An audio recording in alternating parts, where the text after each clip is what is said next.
Right, folks, we'll give one more minute to see if our last panelist is able to find her way here, and then we'll kick off. You have come to the right place. This is the session, as it says on many screens now, on landscape governance partnerships and the role of multi-actor platforms. And so we're going to get into the different perspectives on the meaning of just what this is when we start our panel. So if you're a little bit unsure exactly what the multi-actor platform business is all about, do not fear. We'll work this through together.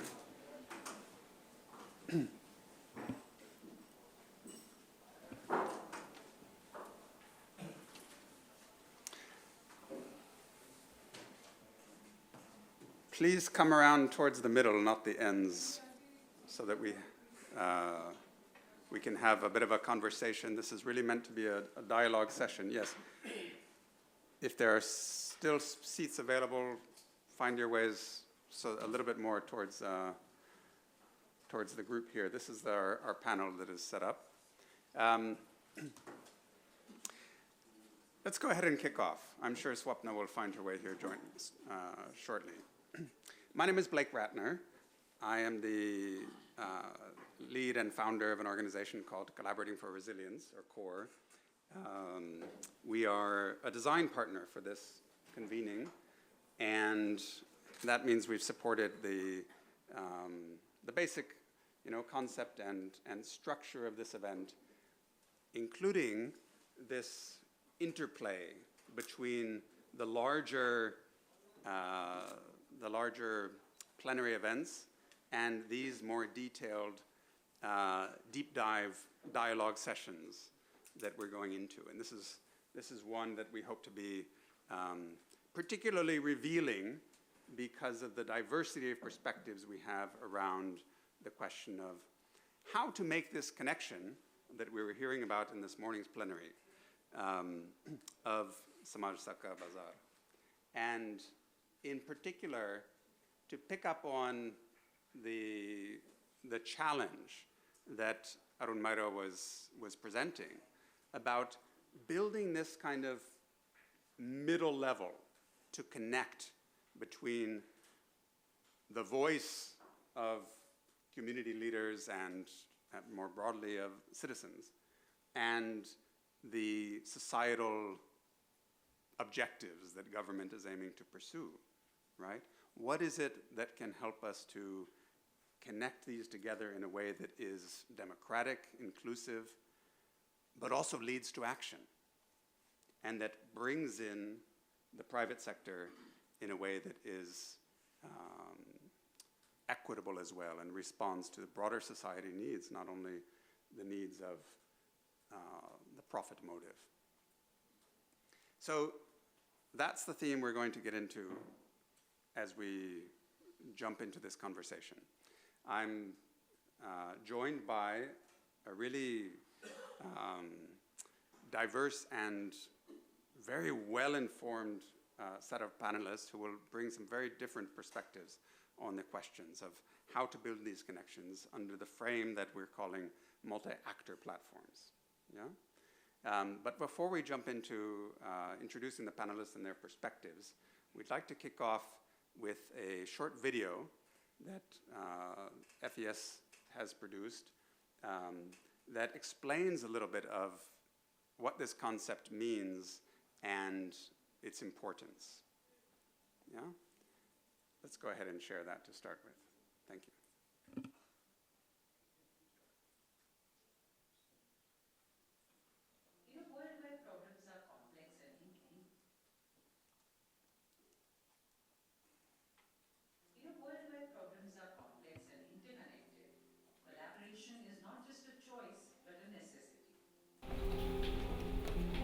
Addressing problems becomes easier when all the stakeholders involved work together. Collaborative solutions bring different skills, ideas, and resources to the table, making solutions smarter, effective, and sustainable. Sometimes problems seem to be standalone and too specific to connect to others.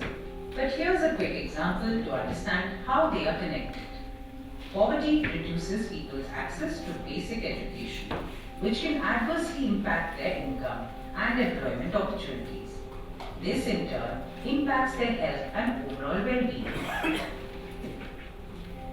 Poverty can isolate people from social networks and support systems, restricting their access to information and opportunities that can improve their education and health status. Along with this, when you consider social factors such as inequality and discrimination, the situation gets worse. This way, problems have many layers of interconnections which are important to identify. How can these issues be addressed?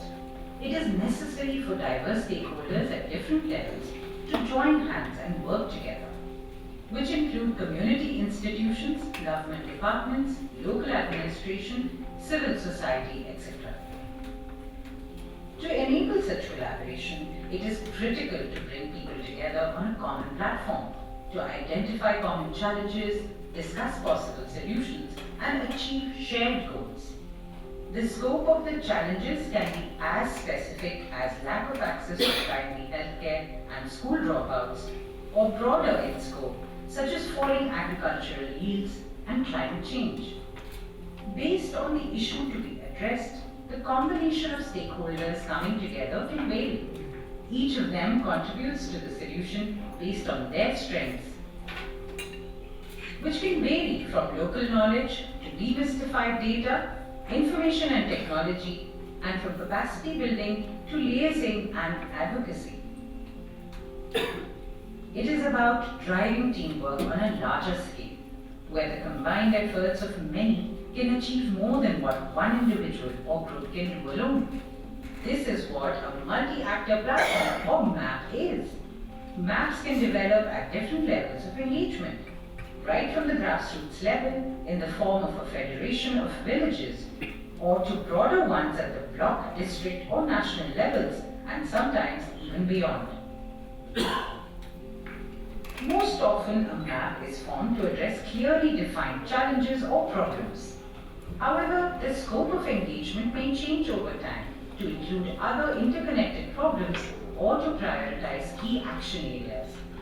It is important to note that a single meeting or an event cannot be termed as a multi-actor platform. Rather, they are typically envisaged to address problems that require sustained action over an extended period of time. MAPs are known by different names, such as multi-stakeholder platform, multi-stakeholder forum. While the names may vary, the essence remains the same. There are numerous examples of active MAPs around us that have been able to meaningfully address landscape-level changes around rural infrastructure, resource governance, and rural livelihoods. For instance, at Kadana in Gujarat and Devgarh in Rajasthan, the MAPs have taken the form of a platform with the Federation of Village-level institutions anchoring the process. The federation at the block level is supported by village institutions, gram panchayats, self-help groups, and line departments, among others. Through the Samvad program in Kadana, Gujarat, the Federation of Village Institutions took up the issue of poor rural infrastructure like drinking water facilities, schools, roads, etc. with the gram panchayats and block-level government functionaries. While these facilities all existed on paper, in reality, they were either defunct or absent. The Federation, along with the help of civil society, took this issue up and liaised with the communities and local government institutions. Today, the community has better drinking water facilities, schools, and roads across several villages in the block. Similarly, in the Devgarh block of Rajasthan, the Devgarh Nandariya Manch is a community federation that has been working with the government institutions, caste groups, civil society and panchayats to collectively protect and restore their pastoral lands. With livestock rearing being a primary source of livelihood, these pastoral lands, locally known as charaga, are critical as they provide fodder and water, as well as the nutrients for agriculture. Together, the stakeholders here have been able to nurture these lands and the people's livelihoods. Another notable aspect of their engagement is the way that communities here have worked closely with the Forest Department to address the issue of human-wildlife conflict, as they are situated between Kumbhalgarh and Tolgarh wildlife sanctuaries. The success of a map requires a nuanced understanding of the working context, imaginative design of effective processes, and unwavering persistence to overcome inevitable challenges.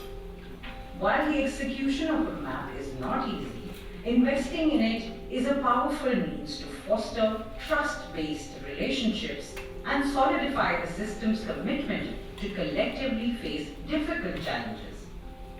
This becomes the catalyst for transformation, activating the system as a whole to be more robust and resilient.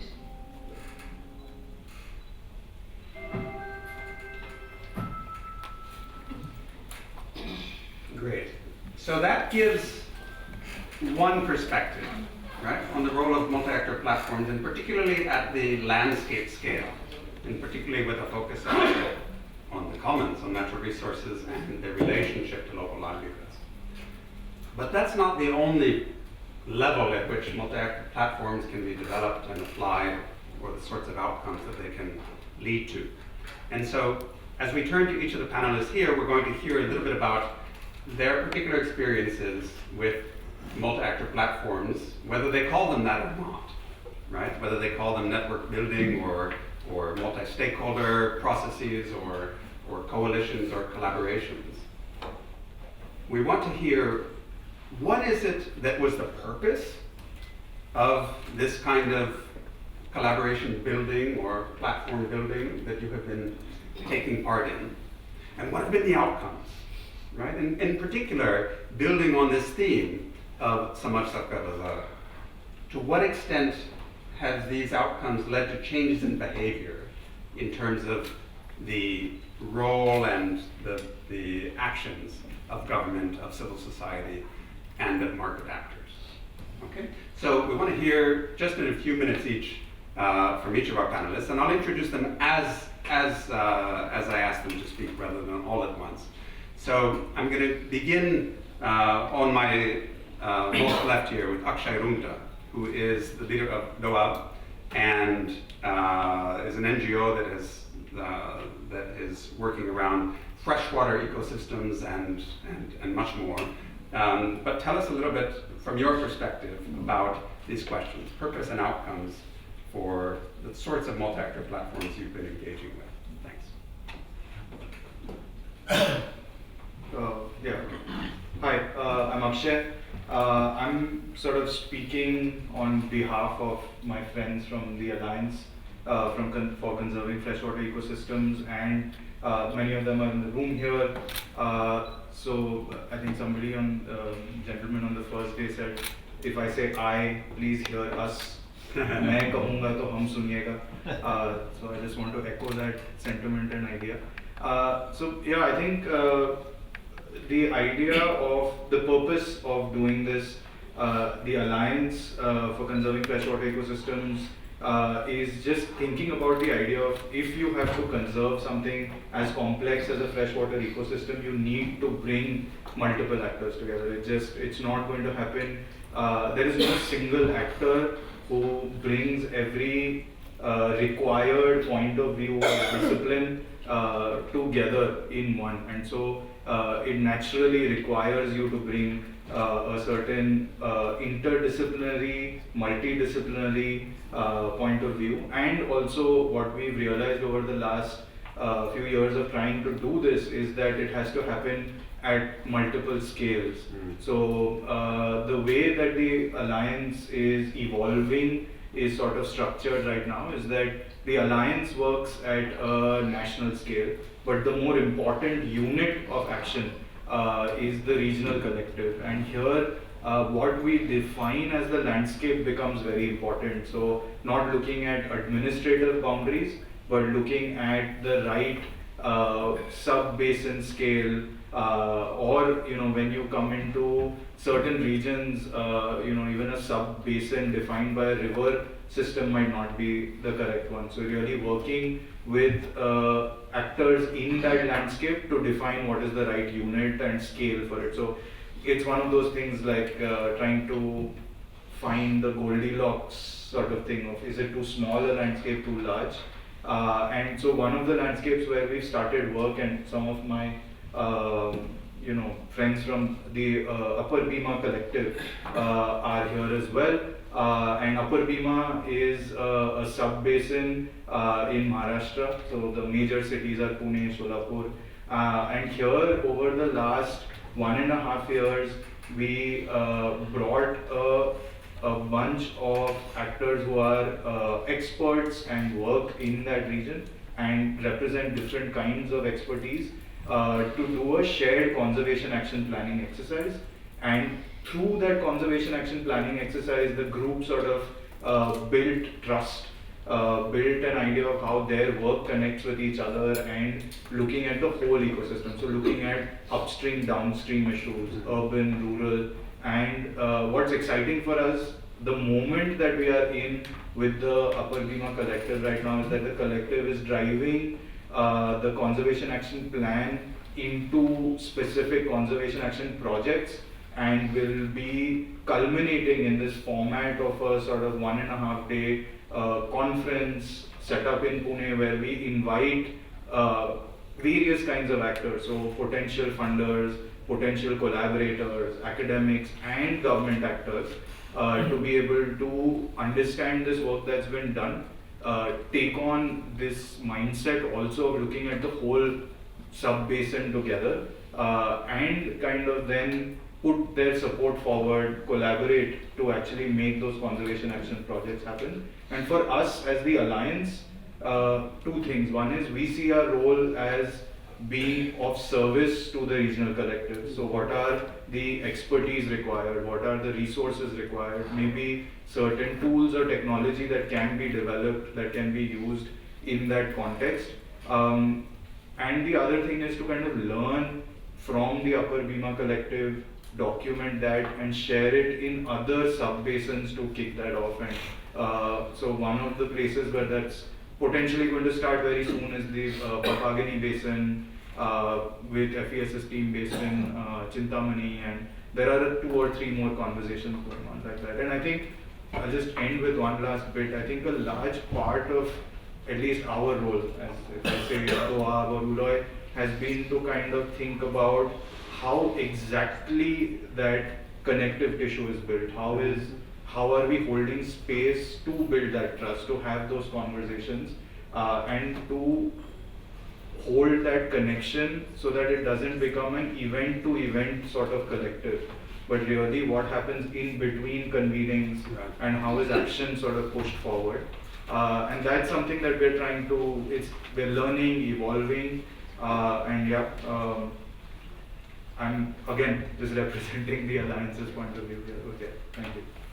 Excellent. Well, thanks very much, Akshay. I think these are themes that I'm hoping we'll have a chance to come back to. These questions of how do you keep that learning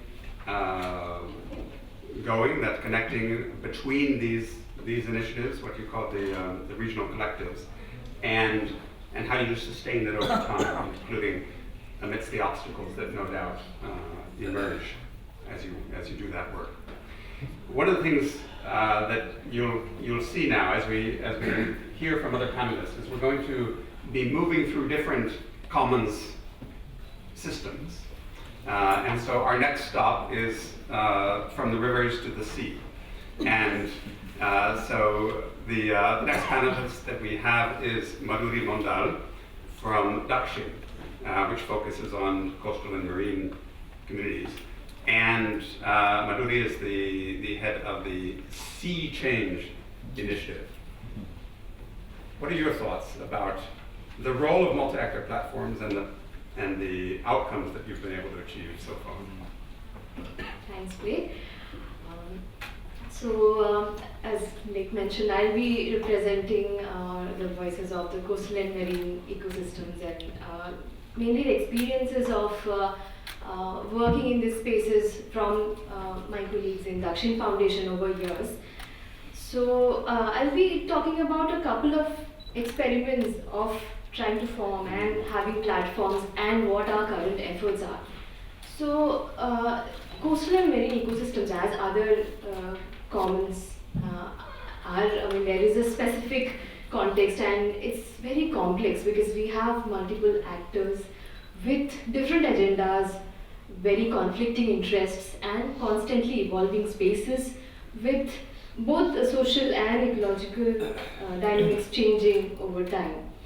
So in this context, in the last few decades, there have been efforts to form platforms to come together, to bring together different actors.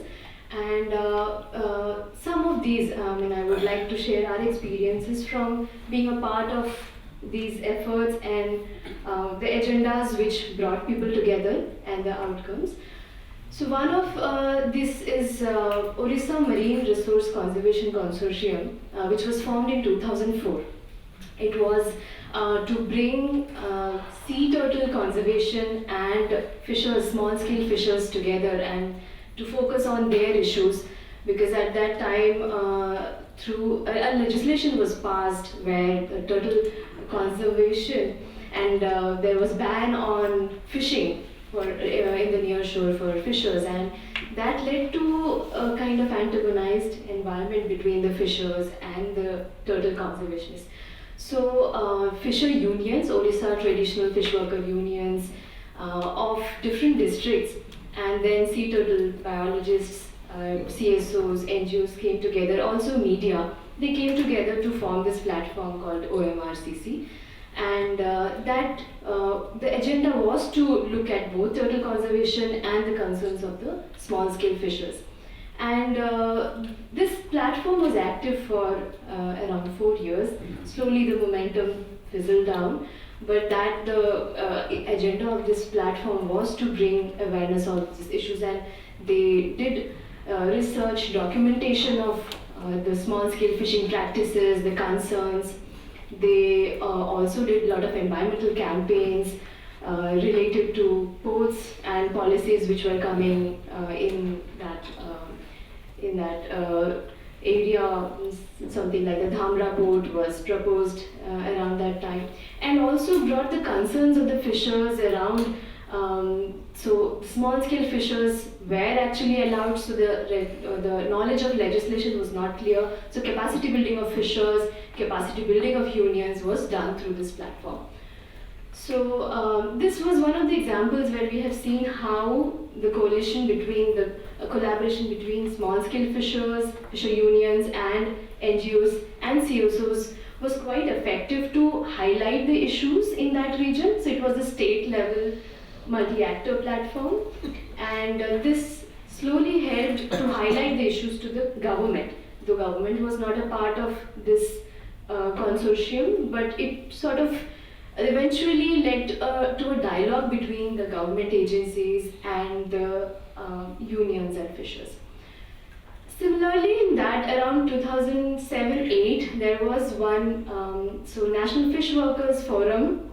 It is a platform of fish workers in India, and they, along with some of the NGOs, they formed a platform called National Coastal Protection Campaign, which was a national level platform to highlight the issue. So basically to have inclusive coastal and marine governance, to have inclusive and sustainable coastal governance, and also talk about fisher rights. We see that there are very few NGOs and civil society organizations working in this sector. So it has been difficult, and the efforts towards sort of keeping momentum, convening, has been difficult. So this particular platform, it was to talk about fisher rights at a national level. There were regulations. We don't have a legally recognized tenure system in the coastal ecosystems. So there was need to talk about fisher rights and dilution of regulations in the coastal ecosystems. So this platform served that purpose. They highlighted the issues at a national level. They allowed the dialogue and they allowed the representation of fisher voices in consultations in center and state level policies. So this platform served its purpose for a good amount of time, and slowly, as the leadership changed, there were no good second line of leaders to take it. So that was one of the reasons now we don't see a lot of active convening happening, and the actors in that platform have sort of built different collaborations and found new ways of collaborating. But that was an experiment which kind of served its purpose for a good amount of time and had its impact. Currently, what we have realized over years that not only we need to bring these kind of actors, which are the community actors, the fishers, the small scale fishers and NGOs, CSOs together, but we also need to have government and private actors into these collaborations, because the decision making often happens at that level. And we see there are different kind of platforms.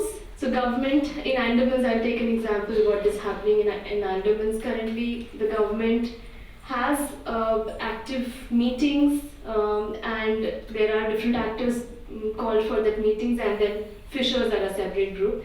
But we are trying to sort of think of a platform which can bring these two actors together. So we currently are thinking of having which we call the co-management platform for sustainable fisheries management in Andamans and Lakshadweep. So our efforts are currently towards moving to build a platform which is bringing the government and the small scale fishers together. But again, there are a lot of complexities in this, and we see one of the major challenges which we might talk eventually. I will not take a lot of time to discuss challenges at this point, but one of the issues why it is taking time is that within the small scale fishers, within the community actors, there are a lot of different agendas themselves, and there is lack of unity and cohesion. So one of the needs which we are trying to currently work on, which are the gaps in capacities within the community actors itself, identifying good leadership within the community actors itself is one of the key things which is required. And only then we feel that there will be a stage where we can bring the government and private actors together in this kind of a platform. And this platform we are thinking at a landscape level, which is to have a sustainable fisheries management kind of a platform. So currently that's where we are kind of gearing up towards having a platform like that. And the discussions, dialogues with different kinds of different levels of fishers, small scale, large scale, and different kinds of gears and practices of fishers. We are having dialogues, and we are trying to identify what would be that purposes together with these dialogues. What would be that purpose which would bring people together into a single platform? Because often, I mean, we need a purpose to bring together people, and one of the things is that there are diverse purposes. So we also are looking at maybe something like alignment of values is something which can bring people together, because immediate objectives and agendas are very varying. Excellent. Thanks a whole lot, Ruby. And I think what you've done here is you've managed to give us a picture of actually several different initiatives over the course of 2 decades. And I think what it illustrates is that while it showed in the film, right, that there's one of the identifying factors of a multi-actor platform is that it's not an event.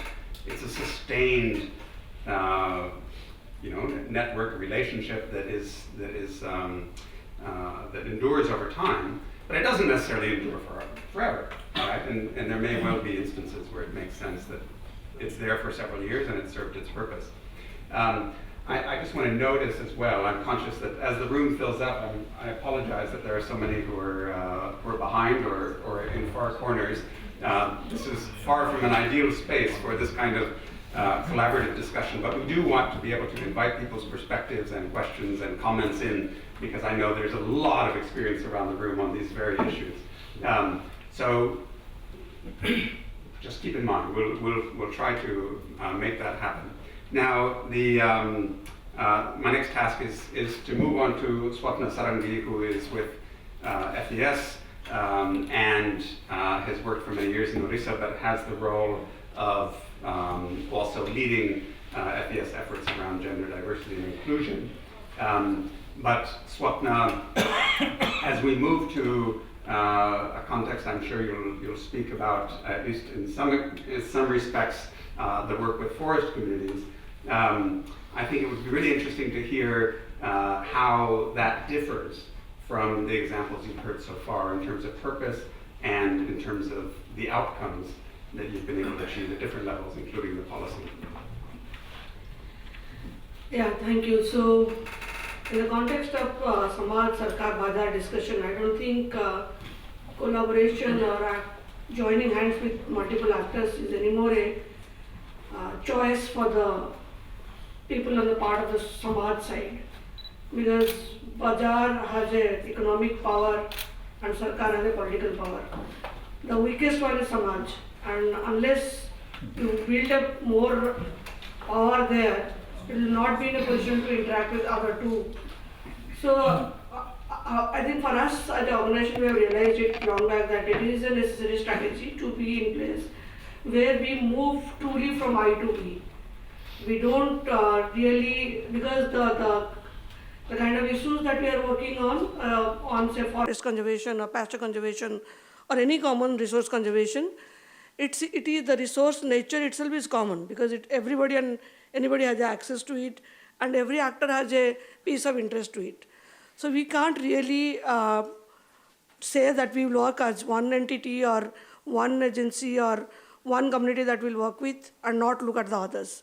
That something is not possible because of the nature of the resource itself makes it a omni kind of a thing that as a strategy you will have to engage with all kind of possible actors. So for example, if I talk about the large chunk of our work is around forest commons.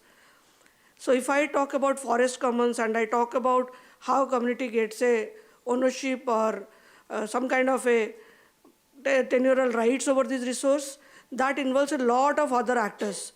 The Department of Forest, the Department of Revenue, the Department of Tribal Welfare, there's a Forest Right Act, there are civil society organizations working, there is a panchayat which is there to pass all the resolutions. So in principle, these are all actors which is there. So you can't say that we will not work. So when we started engaging on the issue of forest and ensuring that the community gets the title over these resources, we have realized that we'll have to engage with these actors in some form or other. And fortunately, in Odisha, there was other civil society organizations, many of whom I think is present in this room also. They also see a point of this kind of a understanding that there has to be multiple actors present in a dialogue room to talk about, to ensure that the social part of the system is strengthened when we join hands with each other. So in that journey when we started, and with the Forest Right Act coming in and the state government now in a mood to ensure that the community gets the title over these resources, what happened in this last 8-10 years of journey is we started with one segment of people who were like-minded civil society organizations, joined and then realized, okay, we need somebody to tell our story, to be able to create a pressure on the government. So then the media came in. Then there was a realization, okay, we need more solid evidences how community can govern these resources. So then the research institutions start coming in. Then we realized, okay, with media and research institutions, we were created some kind of a buzz around it. So some friends got created in the government who showed interest in this kind of a dialogue. So they started joining in. So that now we have a full room of people where you have civil society actors, you have community representatives, you have media people, you have people representative from government, you have all kind of actors sitting and talking and dialoguing about how do they conserve these resources, looking at the larger threats that is coming to the state of Odisha. So because Odisha is anyway a favorite child of climate disasters, so how these commons can be an answer to that climate disasters that is being faced by the state has become everybody's mandate. And then while we are looking at climate and its impact and a possible solution from commons governance and commons conservation, the other community representative also started talking about how this can also be a possible solution for livelihood for the rural communities.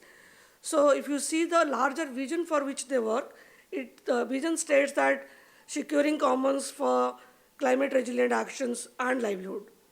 So every actor has a piece of interest in that agenda that has been set for the state. And the process that is followed it is not driven by one agency. It was initiated by an agency or organization, but now every actor has a very significant role to play. So if there is any change, if any change has to happen with the government, then the government actors are the ones who take the lead. If any action has to happen in the field, then the civil society actors will come and take the lead. If any action has to happen at the community level, then the community representatives will take the lead. So every actor has been participating in the dialogue as equal partners, which was very essential because, like I said in the beginning, government is powerful. Unfortunately, we don't really have a market as of now because there was no space for the market to come in as of now. But with more rights going to community, with more communities becoming aware or prepared to start dealing with a market, maybe we'll get market actors soon to the table. We would be talking about NTAP and its possible marketing and possible kind of engagement. But we are aware about that there is a market will anyway eventually come to the room. And the process we have followed so far is being very open, being very vocal, being very honest to the dialogues, even if we differ in or we argue and we don't really go out of the room all the time agreeing and shaking hand with each other. But we have created a space where we at least been able to talk. We at least been able to share our point of views and not being very judgmental as to who is right and who is wrong. And we have our own share of ups and downs. There are change in government, there are change in mindset, there are change in very significant people in the system who change and then things go a little slow because you don't really get that pull again from somebody, one part of the group from that. So that ups and downs is there. But I think in the 8-10 years in our journey, we have been able to establish the one fact that collaboration is the only way of working.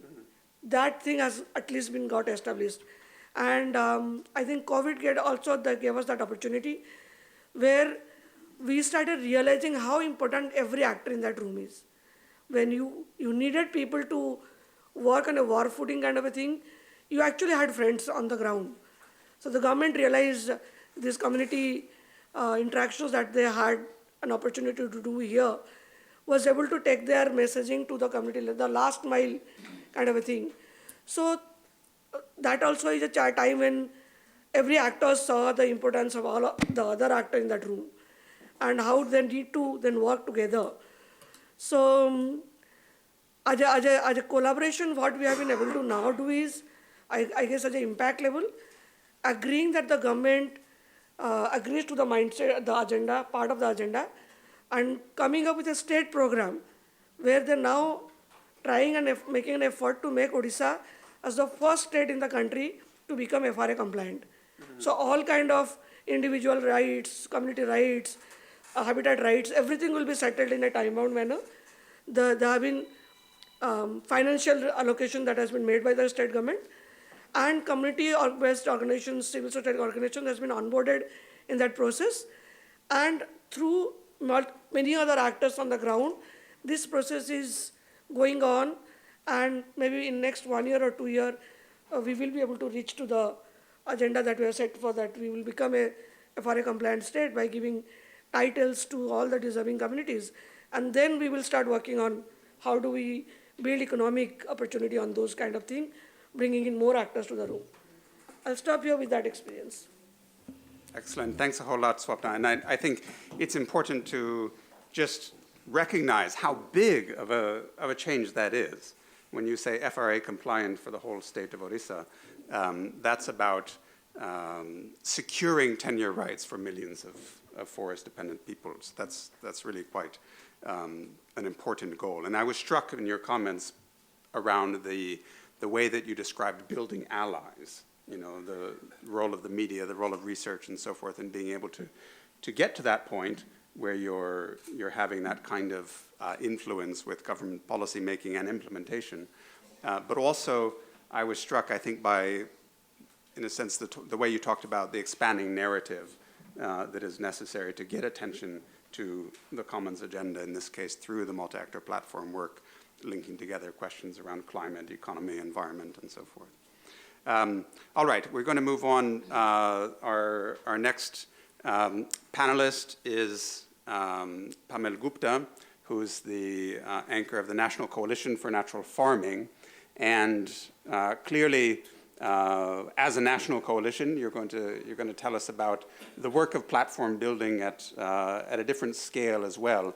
But I'm sure that you'll be able to pick up on the themes that Swapna was addressing in terms of that connection between community needs and the role of policy and hopefully markets as well.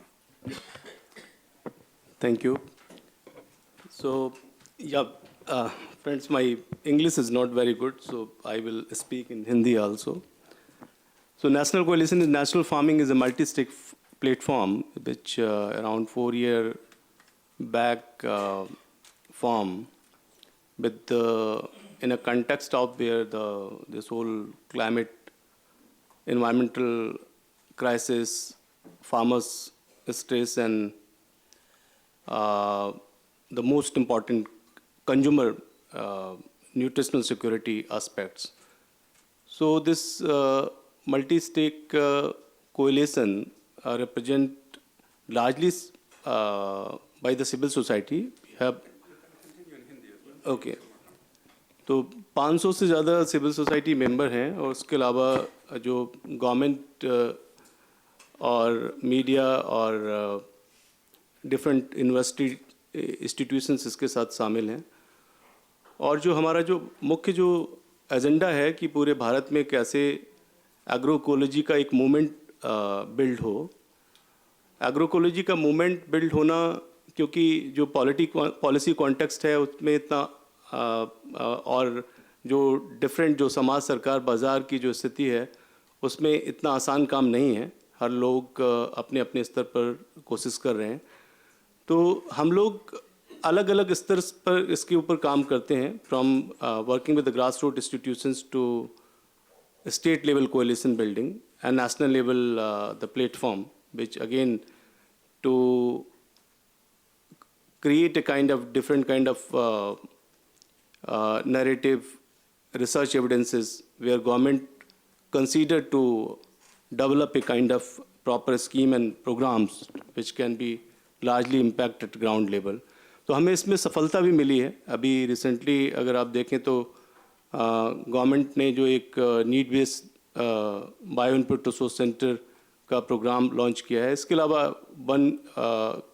10 million farmers के साथ natural farming को अगले 3 वर्षों में transform करने की बात कही है. लेकिन इन सब के साथ में जो सबसे महत्वपूर्ण ये है कि जो नेचुरल फार्मिंग का पूरा काम है जिसमें हम लोगों ने देखा है कि ग्राउंड लेवल पर जो एविडेंस क्रिएट करना है या चैम्पियंस को क्रिएट करना है, वो कहीं ना कहीं हम हमारे जो जितने भी लैंडस्केप्स को अगर और कैटेगराइज करें रीजनल स्पेसिफिक, तो वो बहुत ही कमज़ोर स्थिति में है. क्योंकि गवर्नमेंट के प्रोग्राम एक प्रोजेक्ट की तरह से लोग अलग अलग राज्यों में लोग एक उसको बेनिफिशरी के रूप में देखते हैं. तो वो वहाँ पर हम लोग काफ़ी NCNF में अभी इसके ऊपर काफ़ी हम लोग काम कर रहे हैं कि कैसे जो जितनी भी सिविल सोसाइटी हैं, जो लार्जर सिविल सोसाइटी हो या स्मॉल सिविल सोसाइटी हो, वो कैसे अपने यहाँ पर अलग अलग प्रैक्टिसेस को लेके चैम्पियंस डेवलप करें. तो इन ये तो एक बात है जो NCNF में हम लोग what we are trying to work.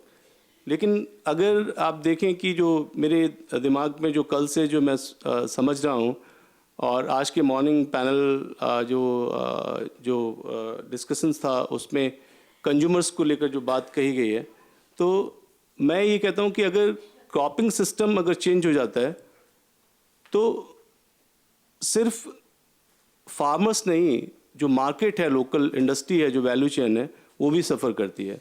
इसका एग्जांपल मैं आप लोगों को बताता हूँ। जो हमारे मध्य प्रदेश सेंट्रल इंडिया का जो होशंगाबाद रीजन है, वहाँ का करीब जब 80 के दशक में वहाँ पर जब सोयाबीन क्रॉप आई, ये होशंगाबाद और नरसिंहपुर जिले के लैंडस्केप की बात है, तो वहाँ पर उससे पहले मिक्स क्रॉपिंग होती थी। और सोयाबीन क्रॉप क्योंकि लोगों को एक साथ कैश क्रॉप में काफ़ी पैसा दिखा, लोगों ने क्रॉपिंग सिस्टम चेंज किया और वहाँ पर सोया से लेके बहुत सारी गवर्नमेंट की पॉलिसीज़ बनी। गवर्नमेंट ने सोया इंडस्ट्री को प्रमोट किया और गवर्नमेंट की हाई सब्सिडी के ऊपर बहुत सारी इंडस्ट्रीज, क्रशिंग यूनिट्स वहाँ पर इस्टेब्लिश्ड हुई। तो जब ये यूनिट इस्टेब्लिश्ड हुई, तो इससे पहले की अगर आप बात करें तो वहाँ पर क्रॉपिंग पैटर्न था जो मिक्स क्रॉपिंग सिस्टम था, जहाँ पर पल्सेस डोमिनेंट क्रॉपिंग सिस्टम था। वहाँ पर पल्सेस की बहुत सारी वहाँ पर इंडस्ट्री थी।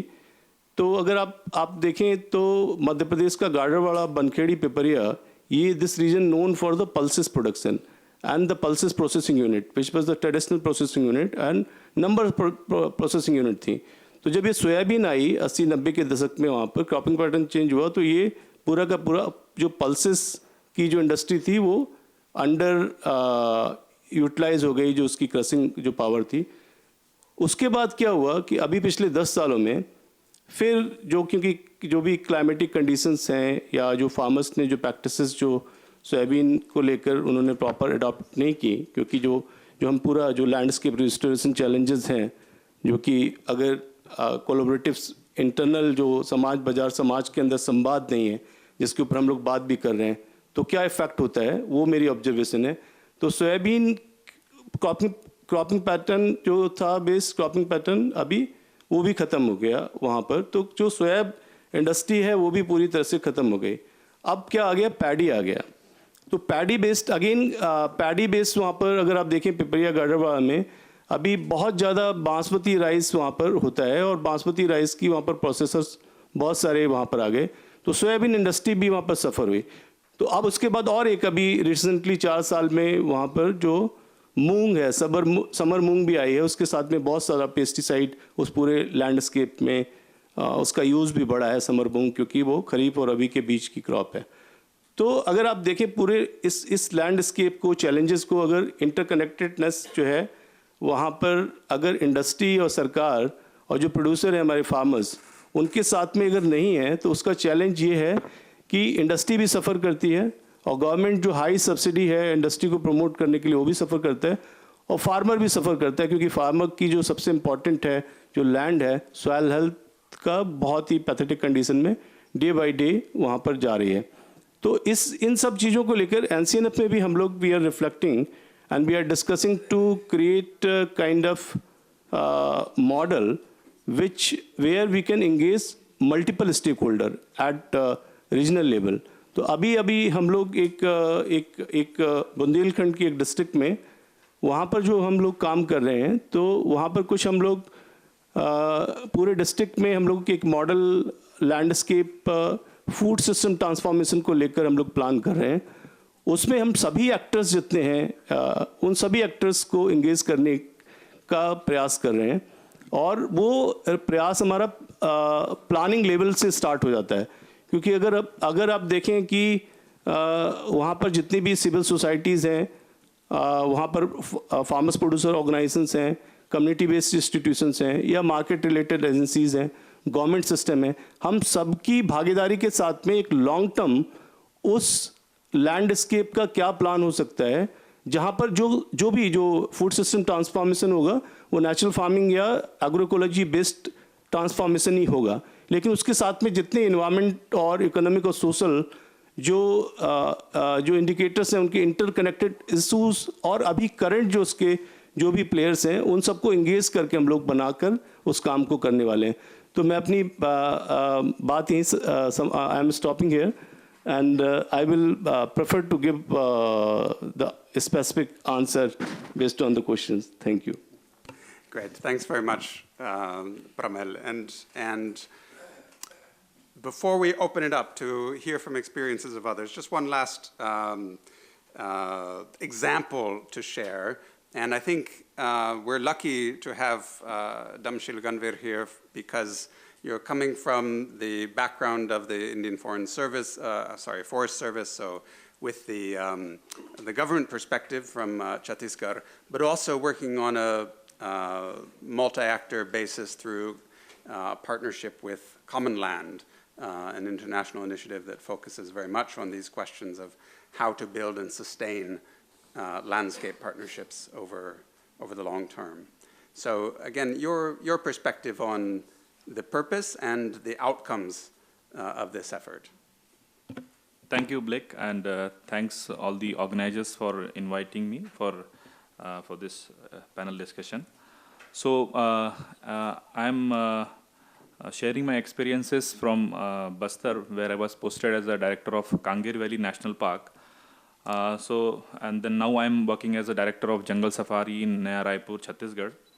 So during my this tenure as a director Jungle Safari, what we observed that the forest as such was intact. There is a lot of like biodiversity. This Kangir Valley is a national park. It's a national treasure. A lot of caves are also available there. Tribal culture surrounded by the villages and all those there. But at the same time, we were facing some challenges in that area. Challenges like the population was growing outside, and then the demand for various resources was also increasing. Like for example, NTFPs, the pressure on our forest area for grazing, and we are getting a lot of fires and all in the forest areas. So, and all those pressures were coming from the outside. And so, though the area which was outside, it was beyond my jurisdiction. So to protect this national park, and at the same time we have to protect the aspirations of the local villagers also. That was also important. And so our objective was how this nature can thrive. At the same time, the needs of people also can be meted out. So I came across this holistic approach which was designed by the Common Land Foundation, that 4 written framework wherein the area is divided into 3 zones, that is nature zone, economic zone, and the combined zone. And then they work on the 4 returns, like we get the nature return, social return, economic return, and inspirational returns. So this framework we adopted in this whole area. And as you see, this landscape was having different ownership of the land. Like there were private lands, there were revenue land, and we had this forest land in the national park area. So we started building the partnerships in that particular landscape, and we started having the discussion with the local villagers, local tribal leaders over there, and the villagers outside the national park also. And we found out some local NGOs who were already working in that landscape area, like and the line departments also. So we thought to have a common interest of restoring that area, and to have a win-win situation for the villagers also and for the national park area also, to restore that area by having a common understanding and a common plan to restore that area. So we had several meetings with the various communities and the stakeholders. So the main organizations those were involved in that process were like Common Land and the Pradhan, FES, Agricon, even the Ajim Premji University also. And from the line department, we involved the Narega, horticulture, agriculture departments. So it was not about the your area or my area. It was all about the whole landscape. So that mindset we had to change, and then we started this landscape approach. So this process, I was there for last 2 years, and then now it has come up with very good. We are able to see a very good results. For example, I would say ki there was a problem of this like forest fires and the some of the state bird, like for example Bastar Hill Maina was under the endangered condition. But when we started working with the communities and all these stakeholders, so now the communities, they were taking coming forward and taking some initiatives. We had various initiatives like ecotourism, livelihoods, and the wildlife conservation also. So, for example, this Bastar Hill Maina, this population was very much dwindling, and suddenly then when we started working with the organizations like Azim Premji University, so they had come up with a activity-based learning program, school education program for the like school childrens, and it was like a long-term program. So we started that program, and then we started getting the results also. Like there was a complete like behavioral change among the school childrens, and then they stopped like hunting activities and protecting the birds also. So suddenly then after within a year we see that the Maina was available in more than 15 villages around the national park area. So that was the result we got. And secondly, we saw that the number of fire incidences also got reduced, which were earlier very like more than 100 fire incidences were there. But after this coalition and the interventions at the community level, that fire incidences also got reduced up to like in a year we got only 25 fire incidences. So now I'm seeing that this power of coalition is now very much essential to work in a landscape level. And for example, now we as a forest department, our working was like more into the regulatory framework. So we every time we used to work in a with the help of law, regulations, and rules and all. But now our role also got changed. Now we have shifted our focus from the regulator to a facilitator, so that we can bring in various actors, we can bring in more organizations to work together, and to have a common strategy to restore this landscape area. So, for example, after building this coalition, so to ensure the sustainability or continuity of this coalition is very much important. So, for example, now I am transferred from that area and now I am working in the Raipur area. There also we are again working on the urban landscape restoration work. But say, for example, now I am transferred from that area, but still the work is continued because now there are multiple actors who are working, and now the common understanding is now ingrained in everybody's mind, so that we have to work for the restoration of this whole area. So this is how we have started this work, and still the work is continuing, and we are getting a good result. And the communities are also, they are coming forward, various partner NGOs, they are also working there. And this is like a long-term program. So it's not that for 1 year or 2 years we are working. So for example, what I said about the behavioral change, so it took a lot of time to build the coalition also and to work together also. So this is all from my side, and then I can further elaborate. Yeah, thank you.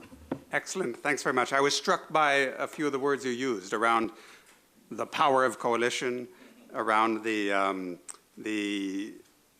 whole landscape mindset, and what you said about what it means in terms of shifting roles, right, between the role of an implementer or looking after your sector and the role of a connector to try to build this broader landscape action.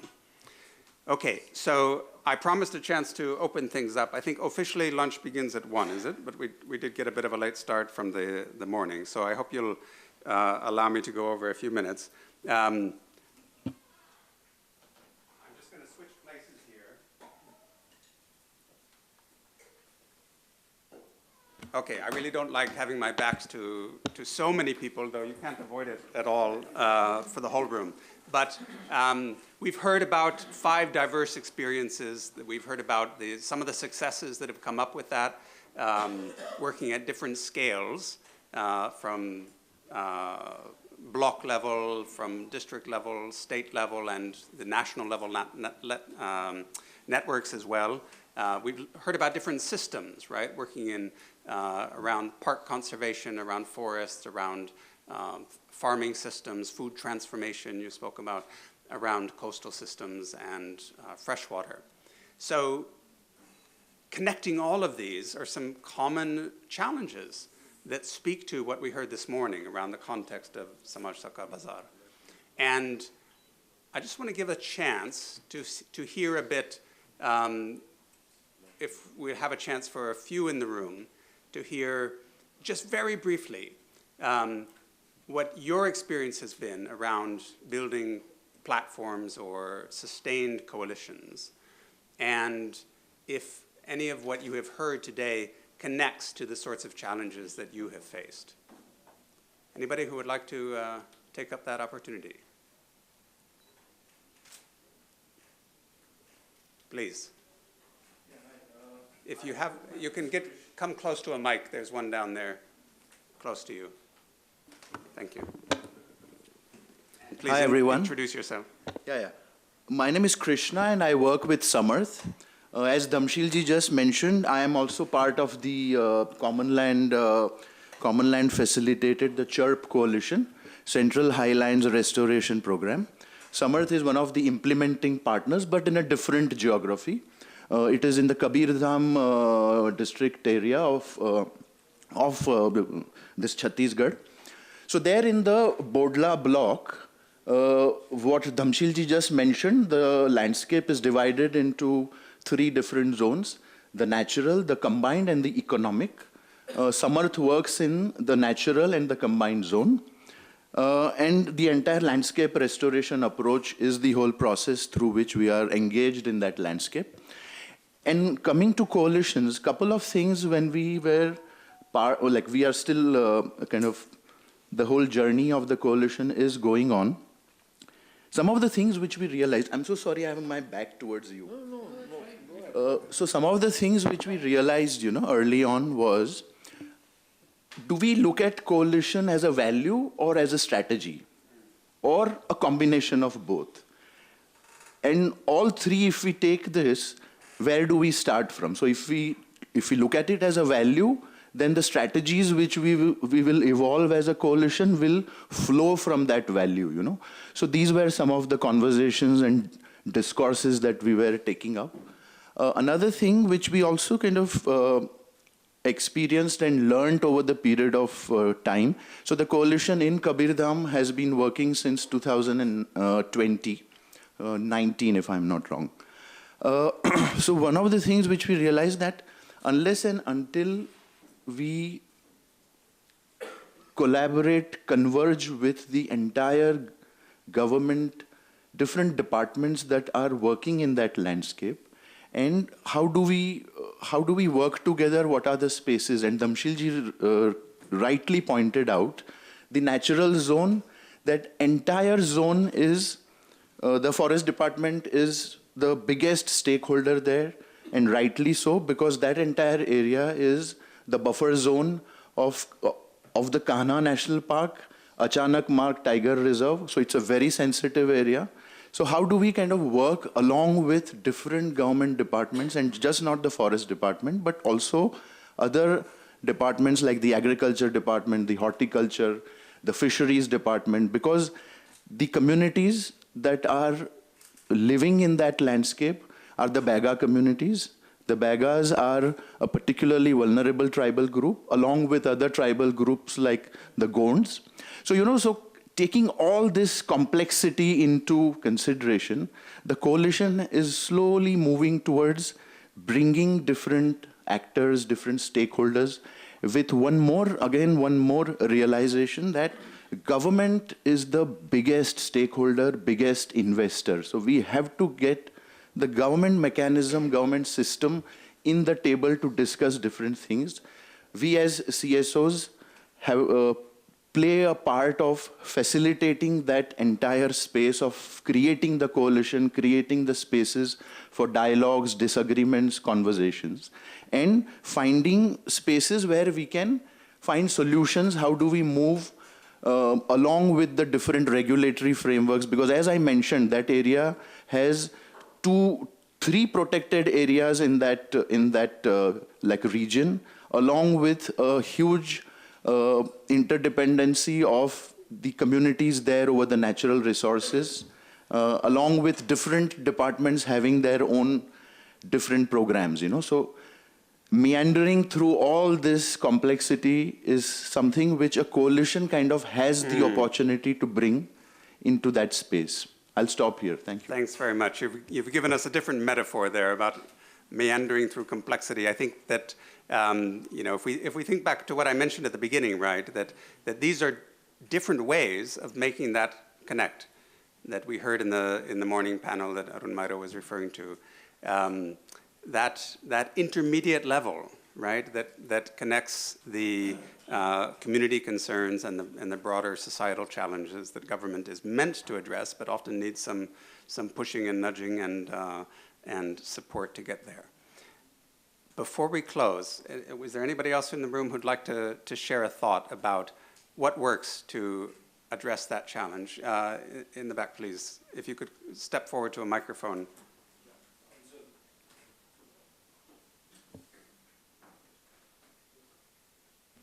Yeah, thanks. I'm Anshul. No, I first want to, come a little theoretical and again, building on the morning session, in the natural systems, power flows unidirectional and is probably the reason why there is very little entropy in the natural systems, and parallel to that in this. And I'll come to the main part in a bit after. There is in the Samaj, Sarkar, systems, we are really looking at a very high degree of entropy. And probably one key reason for that is, Sarkar is coming from the position of sustaining that power. Market is coming from the position of expanding that power. Samaj has played or has been in a function of really, delimiting those powers in infinite replicas of the individual players. And that's where a concern now is emerging. Where do we put in those individual tiny dots, and how do those individuals claim those powers? So that's a larger theoretical framework. What we are trying to do is, we're focusing on deserts or lowland as a bioregion, and trying to do two things. First, work with, the organizations who have been there for decades, generations, and who have approached things in a certain way. And to their credit, have, really enabled remarkable, change-making processes. But in the changing contexts, how do we transform the ideas and how do we transform those processes? How do we, bring in a newer form of accountability? So that is one key thing which we are really looking into through land, life, and living, instruments or ideas. The question again, is, for everybody is, how do we bring in that accountability and the role of multi-stakeholder actor and the process? Are we there only to facilitate? Is that role of convenience enough in these times? So that is something which I would like to sort of draw attention to. Yeah. Thanks very much. We have time for one more comment, for a little bit of balance. Any more women's voices in the room that want to step forward to the mic? I was asking for any other women's voices who would like to step forward. Oh, there's plenty of experience. Please, please. No, I'll just raise if it is okay. Meena? Anybody else? All right, I offered it the chance. Last thought? I just 2-3 points to raise, just to keep the discussion up. 2-3 points that can be levels. At what level this platform has to operate? Is it geographic landscapes, physical landscapes? That is the second issue, dimension. Micro level, meso level, macro level, national level, maybe regional level beyond the countries. So we have been trying with Eastern Ghat landscapes. Should we have a landscape in the village habitation, one hill, so is one landscape, one valley, one landscape, or one gram panchayat, multiple gram panchayats, block, sub-district, district, that's the second. Third is who should be there in the platform? Only communities Are the people you only use that or who contribute to it? Service providers, government, forest department, Baniya traders, who should be there in that? And who should own it? Others may join, but who should own it? Who will call the shot? So that's the second. Third is, what purpose? Do we have multiple platforms? One purpose meeting one other purpose something else, then will they work together in that sense? And the other is, then which layer will take the calls, shots? And how does it link with the Samaj, Sarkar, Bazaar, or the government, and 3 layers of government, 4 layers of government? So there are many issues of that kind. Yep. And we don't seem to know what is the way. We are just trying.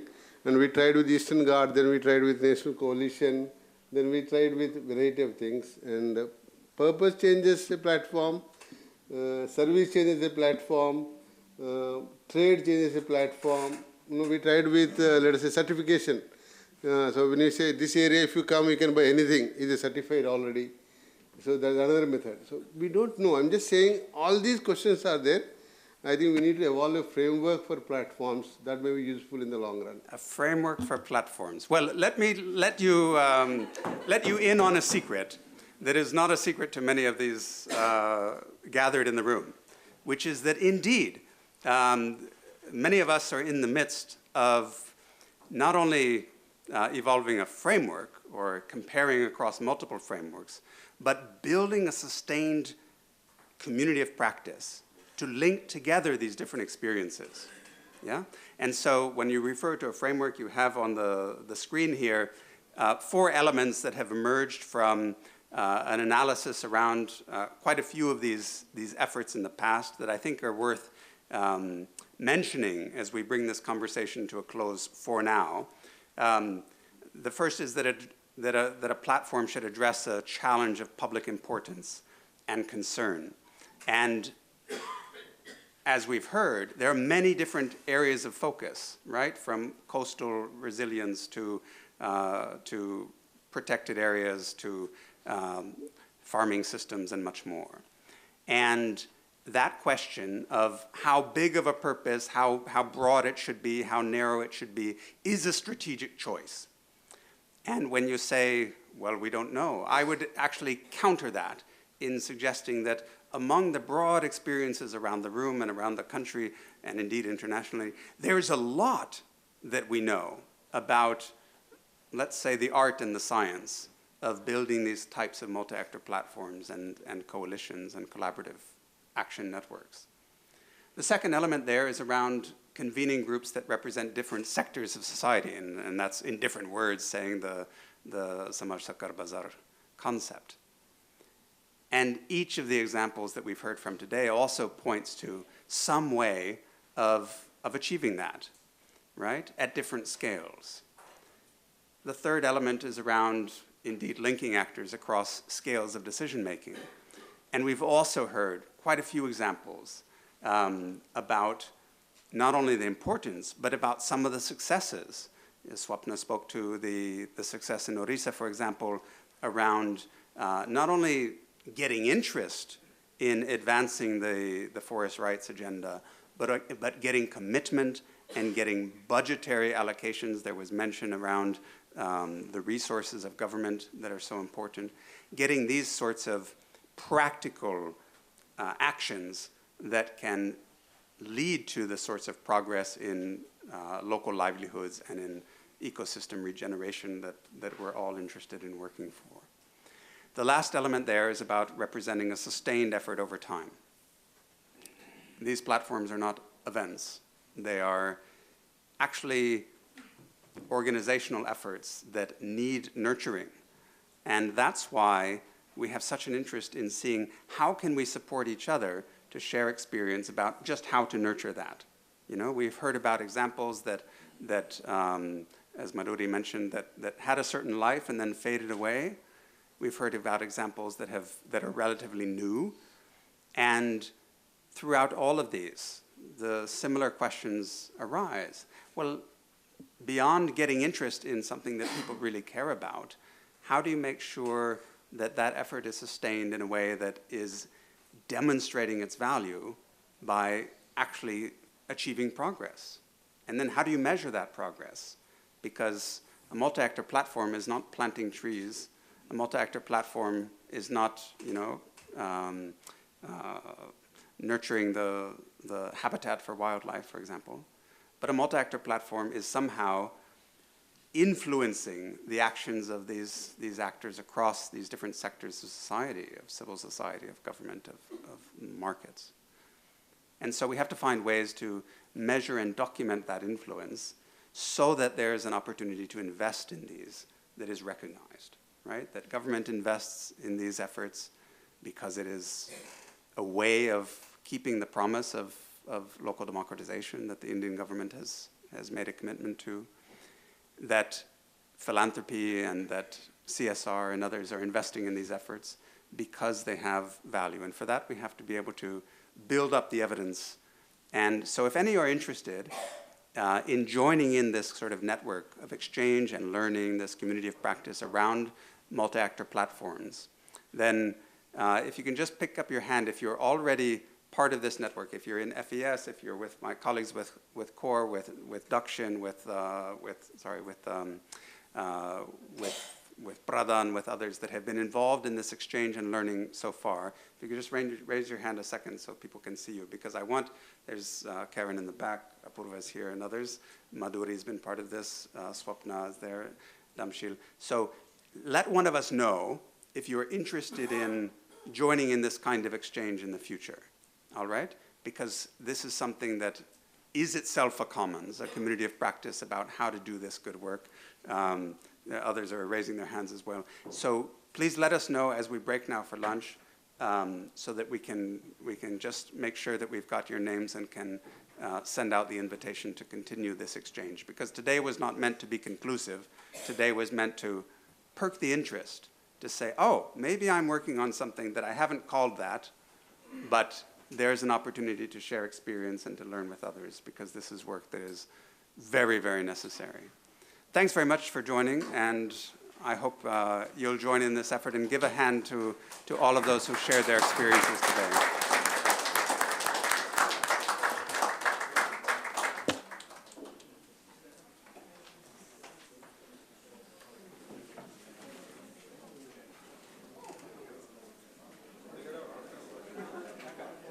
We have Swapna Sarangi from the Foundation for Ecological Security.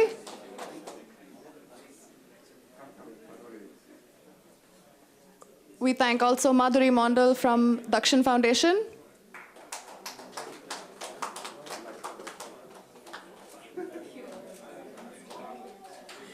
Akshay Rungta from Uloy Labs and Doab.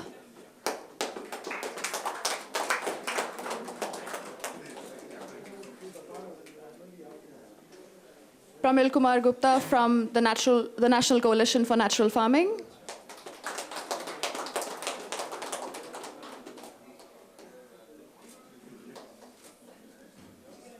And Damshil Ganveer, who's with the Indian Forest Service, currently serving in Chhattisgarh.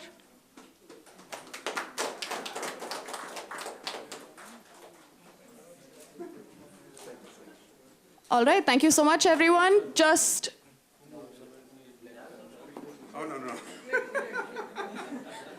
And thanks again to our moderator, who also ensured that we finish on time so we can all get lunch, Mr. Blake Ratner from Collaborating for Resilience.